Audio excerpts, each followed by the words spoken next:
Mapagpalang araw po sa inyo lahat. Ngayon po ay August 29, 2024, Webes. At ngayon po ay pinagdiriwang natin ang pagpapakasakit ni San Juan, ang tagapagbinyag, martir. Ang ating pong unang pagbasa at pagninilay sa araw nito ay hinango mula sa aklat ni Propeta Jeremias, chapter 1, verses 17 to 19. Noong mga araw na iyon, sinabi sa akin ng Panginoon, magpakatatag ka. Umayo ka at sabihin mo sa kanila ang lahat ng iuutos ko. Huwag kang matatakot sa kanila ngayon. Pag hindi ka sumunod sa akin, lalo kang matatakot kung naroon ka na sa kalagitnaan nila. Pakinggan mong mabuti ito, Jeremias. Ang bawat isa sa lupaing ito, ang mga hari ng Huda, ang mga pinuno, ang mga saserdote at ang buong bayan ay sasalungat sa iyo. Ngunit gagawin kitang sintibay ng isang lungsod na naliligid ng mga muog. Sintatag ng haliging bakal o pader na tanso. Hindi ka nila matatalo sapagkat ako ang mag-iingat sa iyo. Akong Panginoon ang nagsasabi nito. Ang salita ng Diyos. Muli po, isang mapagpalang araw sa inyo pong lahat at ngayon po ay pinagdiriwang natin ang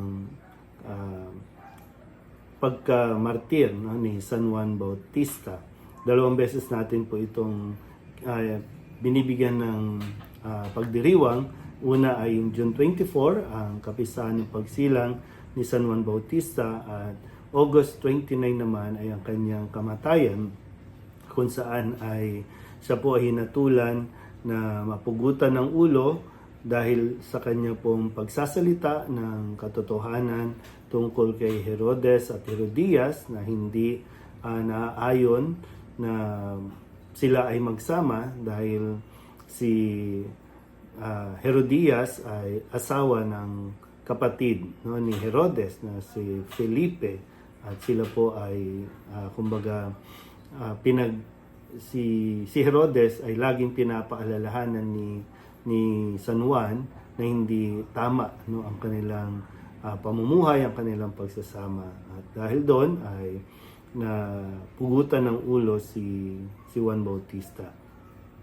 At ito rin nawa ang mensahe sa ating pong unang pagbasa na kung saan ay tinawag ng Panginoon si Jeremias para magsalita at sinasabi niyang Panginoon na siya po ay magpakatatag at huwag siyang matatakot dahil kung matatakot siya lalong walang mangyayari dun sa kanya pong dapat na ginagawa. So sa kalagitnaan ng mga pag-uusig o pambabatikos na maririnig niya, kinakailangan na magpakatatag. At yan din yung ginawa ni San Juan Bautista na kahit na hari, biruin mo hari, pinuno ng isang bansa ay naging matapang niyang sinasabi kung anong mabuti, kung ano ang hindi mabuti na ginagawa nito. Kailangan natin sa ngayon, sa panahon natin. Maganda lang po na ma-relate natin ito kasi baka isipin na naman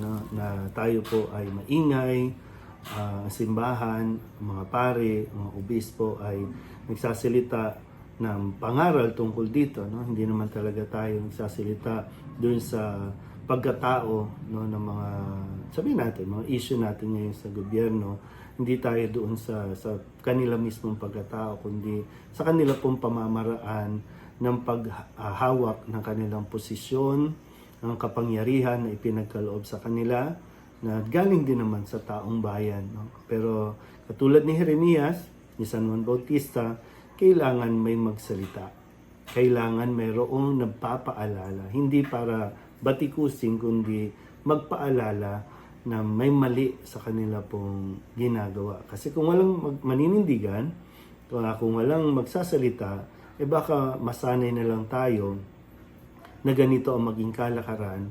At ito na rin ang kagigisnan ng mga susunod na henerasyon. So, yung morality natin, yung values natin ay baka unti-unti maging malabo, hindi na talaga masundan dahil yung mga illegal ay ginagawa nating legal, yung mga mali, ginagawa natin tama.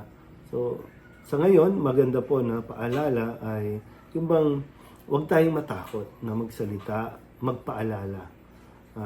Hindi para manira, no, kundi magpaalala na ayusin, no, ang ating po mga desisyon, ayusin ang ating mga pagkilos nang naaayon sa aral at turo ni Jesus. Lalong-lalo na, no, panawagan para sa mga sumusunod kay Kristo, mga Kristiyano, no, na hindi dapat matakot kahit na kitli ng buhay, kahit na po pagbantaan ng buhay, kung ito ay ang katotohanan na tinuturo na galing din kay Kristo, yun yung isang maganda pong hingin natin na grasya, no, sa Diyos, na maging matapang tayo pagdating sa paninindigan sa katotohanan. Ipaglaban natin ang katotohanan, itama natin, sikapin natin itama ang mga mali. Siyempre, tayo din mismo, no, manggagaling ito sa Diyos, yung pagtitiwala natin sa Diyos. Sana po, no, dumating ang araw kapag hiningi ng pagkakataon na manindigan tayo sa katotohanan, ibigay natin ang hinihingi ayon sa ating pananampalataya. Muli po, isang maligayang kapistahan ni San Juan ang tagapagbinyag, martir.